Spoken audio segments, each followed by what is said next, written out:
Hello साथियों, स्वागत है एक बार फिर से आपका अपना YouTube channel Madhav NCERT classes में। तो साथियों, इस वीडियो में जो आपको है सोशल साइंस की तरह ही एकदम गर्दा क्वेश्चन एक भी अलग नहीं पूछेगा। तो इस चैप्टर में जो है इस वीडियो में आपको बताने वाले हैं हिंदी के कुछ चैप्टर से आपको सब्जेक्टिव क्वेश्चन, ठीक है। सब्जेक्टिव क्वेश्चन कुछ चैप्टर का बताने वाले हैं जिस चैप्टर से अधिक पूछा जाता है। सारा चैप्टर का तो नहीं है बट आपको कुछ ही चैप्टर का है, तो आप लोग उसके लिए वीडियो को पूरा एंड तक देखिएगा। सारा क्वेश्चन जो है अपने आप में VVI है, ठीक है। अपने आप में सारा क्वेश्चन जो है एग्जाम में रहने वाला है, ठीक है। तो वीडियो को पूरा एंड तक देखिएगा और पहली बार है चैनल पर तो चैनल को सब्सक्राइब कर लीजिएगा, बेल आइकन को हिट कर लीजिएगा ताकि आने वाला संस्कृत का सबसे धांसू जो एकदम अलग से एक भी क्वेश्चन नहीं पूछेगा संस्कृत में, जो दे देंगे उसी से रहेगा। तो इसलिए आप लोग सब्सक्राइब कर लीजिए। और चलिए पहला क्वेश्चन हम लोग देखते हैं। लेखक ने लड़की का भगजोगनी नाम क्यों रखा था? तो देखिए, लेखक ने लड़की को भगजोगनी नाम क्यों रखा था, आप लोग को ये क्वेश्चन दिखाने के लिए और इसका आंसर भी साथ में लाया हूँ, ठीक है। तो आप लोग यहाँ पे देख रहे हैं भगजोगनी रात्रि के अंधकार में स्वयं प्रकाश उत्पन्न करने वाली एक विशेष प्रकार की कीट पतंग है। यानी वो जो थी इतना सुंदर थी, वो रात के अंधेरे में आसपास के परिवेश में, ठीक है, परिवेश में अपनी क्षमता के अनुसार प्रकाश उत्पन्न करती है। और लेखक उस लड़की का वह वास्तविक नाम बताना नहीं चाहता है, उसका जो वास्तविक नाम नहीं है, ये कल्पित नाम है। तो आप लोग आंसर यहाँ पे पढ़ सकते हैं सिंपल सी। अगर इसका PDF आप चाहते हैं तो अभी तक अगर आपने टेलीग्राम ज्वाइन नहीं किया है तो लिंक डिस्क्रिप्शन में आप लोग वहाँ से ज्वाइन करिए और आपको वहाँ सीधे आपको इसका PDF मिल जाएगा, ठीक है। और आउट यानी वायरल होने वाले क्वेश्चन भी आप लोग को रात में जैसे देते हैं वो सारे क्वेश्चन भी आप लोग को मिल जाएगा। तो चलिए सेकेंड क्वेश्चन इस चैप्टर का बात कर लेते हैं सब्जेक्टिव में। तो मुंशी जी के बड़े भाई के क्या थे? तो एकदम क्वेश्चन यहाँ से रहेगा, 100% क्वेश्चन रहेगा ही, ठीक है। क्वेश्चन घुमा फिरा के रहेगा, यहीं से रहेगा। बहुत सारा कमेंट आया कि सर मिलेगा कि नहीं मिलेगा, तो आप लोग देख चुके हैं कि सोशल साइंस में एक भी क्वेश्चन अलग से नहीं था। सारा क्वेश्चन इसमें वीडियो अभी भी अपलोड है, आप लोग मिला सकते हैं। तो मुंशी जी के बड़े भाई जो थे वो दरोगा थे, ठीक है। आप लोग को पता होगा दरोगा थे। तो एकदम यहाँ पर देख लीजिए, उनका कमाई था तो अच्छा था, ठीक है। और खर्चीले में शौकीन मिजाज के थे हुए, ठीक है, दरोगा जी। चलिए आगे बढ़ते हैं। इस चैप्टर का 3 नंबर क्वेश्चन, मात्र 3 क्वेश्चन है, एक चैप्टर से भी है। मेरी लेखनी में इतना जोर नहीं, लेखक ऐसा क्यों कहता है? तो लेखक जो है इसमें कहानी के प्लॉट में शिव पूजन सहाय है, एकदम ध्यान रखिएगा। लेखक कौन है? तो शिव पूजन सहाय। कहानी के प्लॉट का जो लेखक हैं वो है शिव पूजन सहाय हैं, जो अपने बिहार के ही, इनका जन्म जो है यहाँ मुजफ्फरपुर में हुआ था 1893 ईस्वी में, ठीक है। कब हुआ था? 1893 ईस्वी में मुजफ्फरपुर में जन्म हुआ था। किनका? तो शिव पूजन सहाय का। तो सुनकर आप लोग सारा बात ध्यान रखिएगा।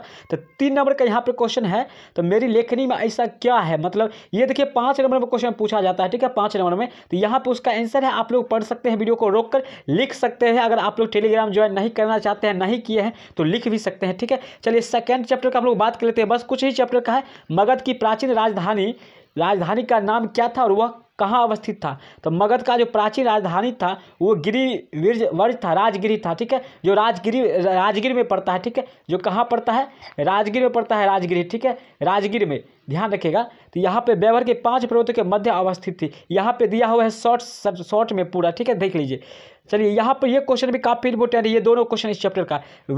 बुद्ध के समय नालंदा में क्या था? बुद्ध के समय नालंदा में गाँव में पारिवारिकों का आम्रवन था। इसी गांव में एक धनी नागरिक लेप ने धन धान्य से आसन रथ स्वर्ण आदि के द्वारा भगवान बुद्ध का स्वागत किया और उनका शिष्य बन गया था, ठीक है। भगवान बुद्ध का जो है शिष्य बन गया था, ठीक है, नालंदा के एक नागरिक ने, ठीक है। चलिए आगे बढ़ते हैं। 3 क्वेश्चन इस चैप्टर का देखते हैं। महावीर और मैथिलीपुत्र गौशाला की भेंट किस ग्राम में हुई थी? तो सारा क्वेश्चन आप लोग को यहाँ से मिलने वाला है, बस कुछ ही चैप्टर का आप लोग को दे रहे हैं जिस चैप्टर से ज़्यादातर क्वेश्चन पूछा आता है। महावीर और मैथिलीपुत्र गौशाला की भेंट किस उपग्राम में हुई थी? तो यहाँ पर दिया गया है कि गौशाला की भेंट नालंदा गांव में हुआ था, ठीक है, नालंदा में हुआ था, ठीक है। विश्व का पहला विश्वविद्यालय नालंदा है, अपने है बिहार में, ठीक है, ध्यान रखिएगा। चलिए 4 नंबर क्वेश्चन, महावीर ने नालंदा में कितने दिनों का वर्षवास किया था? तो 14 वर्षों का, ठीक है। राम भगवान की तरह ये भी 14 वर्षों का वर्षवास किया था, ठीक है, यानी इतना वर्ष तक ये वास किया था। कहाँ पे? नालंदा में, महावीर भगवान, ठीक है, ध्यान रखिएगा। क्वेश्चन तो यहाँ से रहेगा, ये तो 100% क्वेश्चन यहाँ से रहेगा, अलग से एक भी क्वेश्चन। तारानाथ कौन थे? उन्होंने नालंदा को किसकी जन्मभूमि बताया? तो तारानाथ कौन थे? सारा यहाँ पर दिया गया है, ठीक है। लामा तारानाथ तिब्बत के प्रसिद्ध विद्वान और इतिहास के लेखक थे और उन्होंने नालंदा को सारीपुत्र का जन्मभूमि बताया था, ठीक है। एकदम यहाँ पर सिंपल भाषा में आप लोग देख लीजिए, ठीक है। तो चलिए आगे बढ़ लेते हैं, अगला क्वेश्चन देख लेते हैं 6 नंबर। एक जीवंती विद्यापीठ के रूप में नालंदा कब विकसित हुआ? तो कब विकसित, इस चैप्टर का बोले सारा क्वेश्चन अपने आप में भी है। तो एक जीवित विद्यापीठ के रूप में नालंदा गुप्त काल में विकसित हुआ था। किस काल में? गुप्त काल में नालंदा जो है विकसित हुआ था। 7 नंबर क्वेश्चन, फाहान कौन थे? वे नालंदा कब आए थे? फाहियान जो थे सो ये चीनी यात्री थे, ठीक है। इति सिंह भी चीनी यात्री थे। वे 4थे सदी में नालंदा आए थे, ठीक है, 4थे सदी में। एक शताब्दी जिसको कहते हैं, एक शताब्दी में कितना साल होता है ये आप लोग जान चुके होंगे। एक वर्ष होता है, एक साल, 100 साल को कहते हैं एक शताब्दी। तो जैसे कि अभी 21वीं शताब्दी चल रहा है, तो नॉलेज के लिए ये भी ध्यान रखिएगा। 8 नंबर है, नालंदा विश्वविद्यालय का जन्म कैसे हुआ था?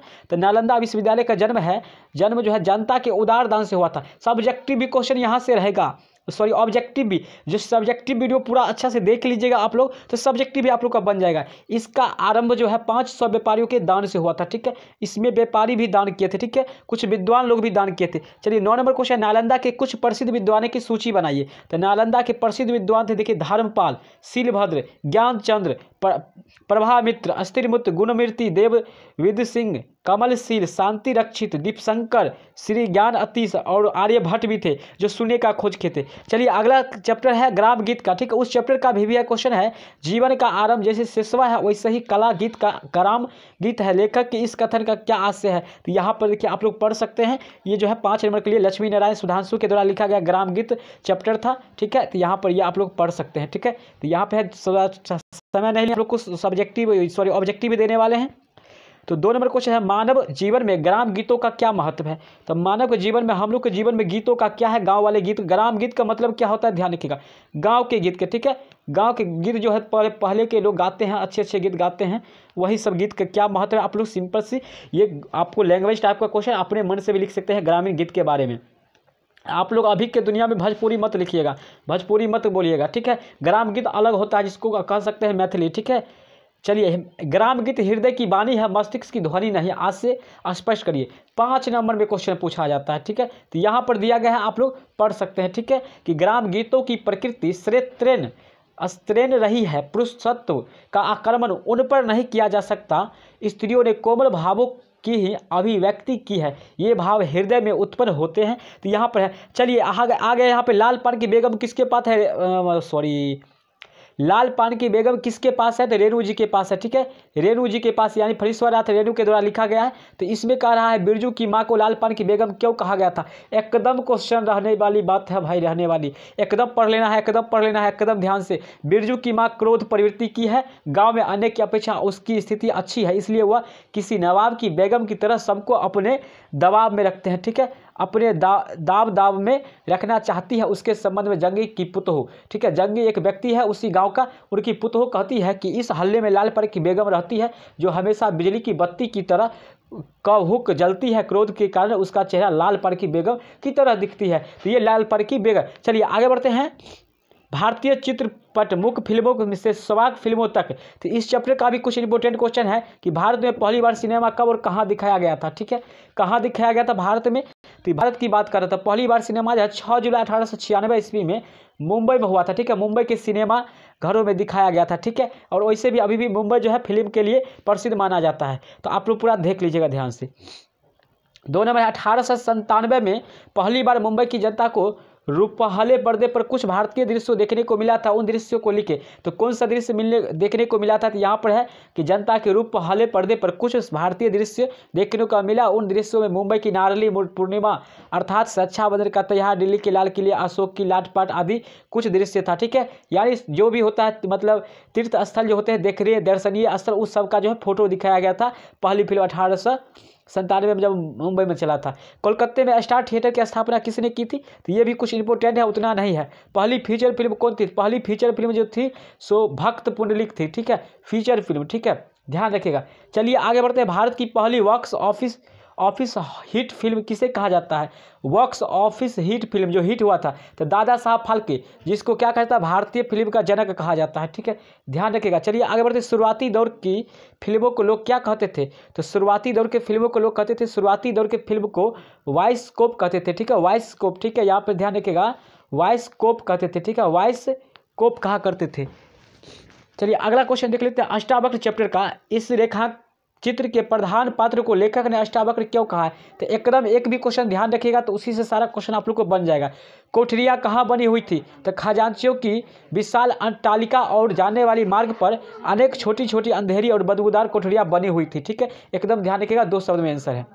चलिए कुछ चलते हैं यहाँ पे काव्य खंड से। ठीक है, काव्य खंड से यानी पहला इसमें जो है रैदास ईश्वर की कैसी भक्ति करते थे, काफ़ी इंपॉर्टेंट क्वेश्चन है। ठीक है, क्वेश्चन रहेगा, एक भी क्वेश्चन छूटेगा नहीं आप लोग को। अगर सारा वीडियो पूरा इंड तक देख लेते हैं तो एक भी क्वेश्चन नहीं छूटेगा। ठीक है, तो रैदास ईश्वर की कैसी भक्ति करते हैं? रैदास ईश्वर को अपनी स्वामी और स्वयं को उनका दास मानते हैं, अतः वह ऐसी ईश्वर की भक्ति करते हैं। सिंपल सी बात, वह अपने को दास और ईश्वर को क्या करते हैं? स्वामी मानते हैं। ठीक है, स्वामी और स्वयं को उनका दास मानते हैं। कवि ने आप अब कैसे छूटे राम नाम रट लागे क्यों कहा है? तो क्यों कहा है? तो कवि रैदास ने आप अब कैसे छूटे राम नाम रट लागे इसलिए कहा है क्योंकि उसके रग रग में ईश्वर का नाम उसी तरह समाया हुआ है जिस तरह चंदन पानी में मिल जाता है। ठीक है, जिस प्रकार चंदन पानी में मिल जाता है उसी प्रकार। तात्पर्य यह है कि आत्मा और परमात्मा का एकाग्र हो जाने पर उसका अलग कोई अस्तित्व नहीं रह जाता है। देखिए कितना मार्मिक लाइन है। ठीक है, कवि ने भगवान और भक्त की तुलना किन किन चीज़ों से की है? तो कवि रविदास ने भगवान और भक्त की तुलना चंदन और पानी से की है। ठीक है, जिस प्रकार चंदन पानी मिलकर एक मतलब शीतलता उत्पन्न करता है उसी प्रकार भगवान है। बादल और मोर से, चंद्रमा और चकोर से, दीपक और बाती से, मोती और धागा तथा सोना और सुहागा से, इन सारे वस्तुओं से जो है भगवान की तुलना भक्त से किए हैं रविदास ने। 4 नंबर है, कवि ने अपने ईश्वर को किन किन नामों से पुकारा है? तो देखिए कवि ईश्वर, यहाँ पे कवि रविदास जो है अपने ईश्वर को सुहे राम प्रभु चंदन घन चंद्र दीपक मोती सोना और स्वामी आदि नाम से पुकारा है। कवि अपने मन को चकोर की भांति क्यों कहता है? ये देखिए ये क्वेश्चन भी काफ़ी इंपॉर्टेंट है, तो आप लोग को देख लेना, इस चैप्टर से एक नए क्वेश्चन रहेगा ही। तो कवि रविदास अनुसार चकोर का चंद्रमा के प्रति अनन्य प्रेम है, एक एकानिष्ठ या एकाग्र भाव से चंद्रमा को निहारता है। तो ये काफ़ी इंपॉर्टेंट है, देख लेना है। रविदास के राम का एक परिचय दीजिए। तो ये कुछ उतना इंपॉर्टेंट नहीं है, बट आप लोग अगर 2 से 3 क्वेश्चन इस चैप्टर का तैयार करते हैं तो आपको सारा क्वेश्चन बन जाएगा। ठीक है, तो चलिए करवक मंजन, इसका जो लेखक है मंजन है। इस चैप्टर का कवि सच्चे प्रेम की क्या कसौटी बताई है? तो सच्चे, ये जो है कुछ कम इंपॉर्टेंट लग रहा है, बट आप लोग देख लीजिए। कवि मंजन ने सच्चे प्रेम की कसौटी के संबंध में बताया है, जो व्यक्ति स्वयं को प्रेम के मार्ग पर सर्वस्व अर्पित कर देता है वह अमर हो जाता है। बाकी लाइन आप लोग पढ़ सकते हैं, वीडियो थोड़ा लंबा बन जाएगा इसलिए ज़्यादा समय नहीं लेंगे। ठीक है, तो यहाँ पर देखिए ये सारे भी क्वेश्चन है। कुछ चलते हैं अगला चैप्टर। ठीक है, पलक पावड़े चैप्टर, कवि को भोर क्यों भा रहा है? देखिए कवि को जो है भोर क्यों भा रहा है? कवि अयोध्या सी उपाध्याय हरिओध है। तो ध्यान रखिएगा, भोर यानी हरिओध, तो ध्यान रखिएगा भोर जब वाला आएगा पॉइंट तो हरिओध ध्यान रखिएगा। भोर इसलिए भा रहा है क्योंकि प्रकृति का सारा सौंदर्य जो है भोर यानी सुबह को, मॉर्निंग टाइम में ही उनको देखने को मिलता है। उनको लग रहा था कि सारा जो है इसी समय मिलता है। तो रोल भरी थाली का क्या आशय है? तो रोल भरी थाली का क्या आशय यहाँ पर पढ़ सकते हैं।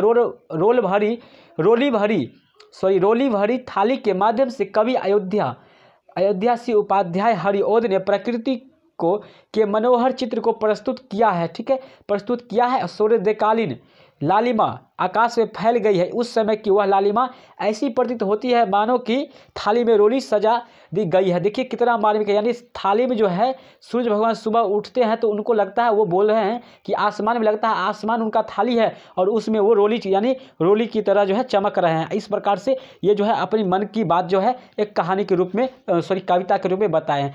हवा के कौन कौन से कार्य व्यापार कविता में बताए गए हैं? तो यहाँ पे पढ़ सकते हैं। हवा के कार्य व्यापार को बताते हुए कहा गया है कि संभल संभल कर चलती है, इस प्रकार चलती हुई वह जहाँ तहाँ रुक भी जाती है, इसके साथ वह सर्वत्र फूलों की सुगंध भी बिखेर लाती है। ये देखिए कहा गया है।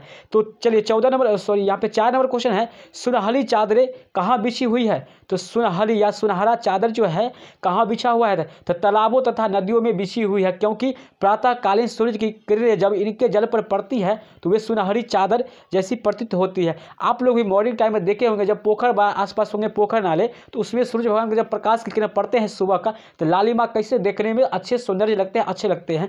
चलिए अगला क्वेश्चन देखते हैं। अगला चैप्टर का बिहार का नृत्य काल, सेकेंड हिंदी से कुछ क्वेश्चन है। तो भारत का नृत्य कला मंदिर कहाँ है? उसकी स्थापना किसने की थी? तो यहाँ पे पढ़ सकते हैं। नृत्य कला मंदिर पटना में है, इसकी स्थापना हरि उत्पल ने की थी। ठीक है, मंदिर कहाँ है? तो वो ये जो है पटना में है। ठीक है, भारतीय नृत्य कला का। चलिए, गुड़िया नृत्य किसे कहा जाता है? काफ़ी इंपॉर्टेंट है। यहाँ पे गुड़िया नृत्य किसे कहा गया है? तो गुड़िया नृत्य को मुखौटा नृत्य भी कहते हैं। इस नृत्य का विकास जो है पटना सिटी के निवासी एक अत्यंत वृद्ध तथा पूर्णतः अपंग व्यक्ति मोथा सिंह ने किया था। देखिए, अपंग व्यक्ति जो है गुड़िया नृत्य का किया था। गुड़िया नृत्य का मुख्य बात क्या होता है कि ये होता है कि इस नृत्य में प्रयुक्त दो मुखेटे पर एक तरह के नर तथा दूसरी तरफ नारी का मुंह बना होता है। इस नृत्य में एक ही नर्तक एक तरफ से पुरुष और एक तरफ दूसरी तरफ नारी का परिधारण करके नृत्य करते हैं। यानी जो है ऐसे नृत्य करते हैं एक बगल से देखने से लगता है पुरुष, एक बगल से महिला लगते हैं। तो इस प्रकार का नृत्य है और यही बात आप लोग लिख भी सकते हैं। बिहार के लोक नृत्य में भिखारी ठाकुर का क्या योगदान था? काफ़ी इंपॉर्टेंट क्वेश्चन है 5 नंबर के लिए। ठीक है, ये आप लोग देख लीजिएगा, भिखारी ठाकुर का जो है बिहार के लोक नृत्य में क्या योगदान था, क्या महत्व था। यहाँ पर देखिए, छपा चित्रकारी क्या है? तो यहाँ पर ये भी कुछ इंपॉर्टेंट क्वेश्चन थोड़ा लग रहा है। छपा चित्रकारी क्या है और वेणु शिल्प क्या है? तो ये दोनों में से क्वेश्चन काफ़ी इंपॉर्टेंट लग रहा है, तो एक क्वेश्चन रह भी सकता है। ठीक है, उसका पटना कला और शिल्प का महाविद्यालय का परिचय दीजिए। ये काफ़ी इंपॉर्टेंट क्वेश्चन है। ठीक है, ये आपको काफ़ी इंपॉर्टेंट क्वेश्चन लग रहा है। ठीक है, ज़्यादा इंपॉर्टेंट है। पटना कला और शिल्प महाविद्यालय का परिचय दीजिए। तो कैसे परिचय देना है? तो यहाँ पे परिचय आप लोग पढ़ रहे हैं। ठीक है, यहाँ पर जो है परिचय आप लोग पढ़ रहे होंगे कि क्या है। यहाँ पर तो दिया गया है कि पटना कला तथा शिल्प महाविद्यालय की स्थापना, यहाँ पे देखिए थोड़ा मिस्टेक हो गया। स्थापना प्रसिद्ध चित्रकार राधा मोहन प्रसाद, देखिए राधा मोहन प्रसाद ने की थी। इस महाविद्यालय की स्थापना करके राधा मोहन बाबू ने, मतलब और कुछ यहाँ छूट गया है तो आप लोग को अगले वीडियो में पूरा कर दूंगा। तो साथियों, ये वीडियो आपको कैसा लगा तो आप लोग कमेंट में जरूर लिखिएगा। आप लोग को सब्जेक्टिव भी, आप लोग को संस्कृत में भी इसी प्रकार का मिलने वाला है। तो मिलते हैं अगले वीडियो में।